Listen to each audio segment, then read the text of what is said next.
kapapichi, meron tayong home service gain sa Maceda, Sampaloc na Vespa. So ngayon pupuntahan natin. So ngayon tara, ayos natin magamit.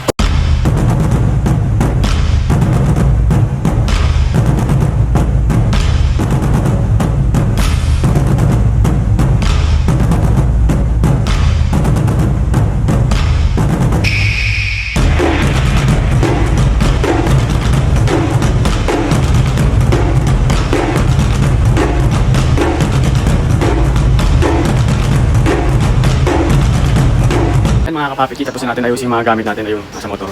So ngayon, tara, puntahan na natin.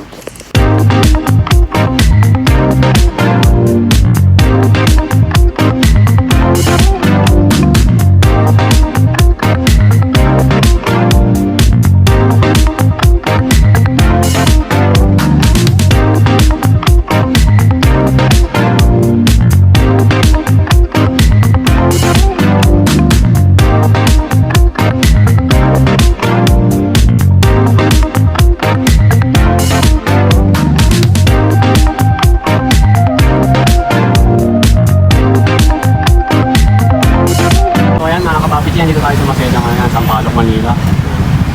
Yung tatawagan na lang natin siya text para sa pagpapayo.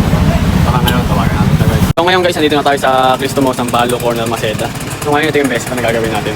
So, ang sabi ni may-ari, namamatay daw siya simula doon yung pina-FI cleaning, total body cleaning. Ayan, bigla na daw siya namamatay. Minsan daw, pag kinasuina mo, bigla daw namamatay, ayaw magtuloy, parang gano'n. Pero, i-check na rin natin para sigurado. Abangan niyo yung mga video.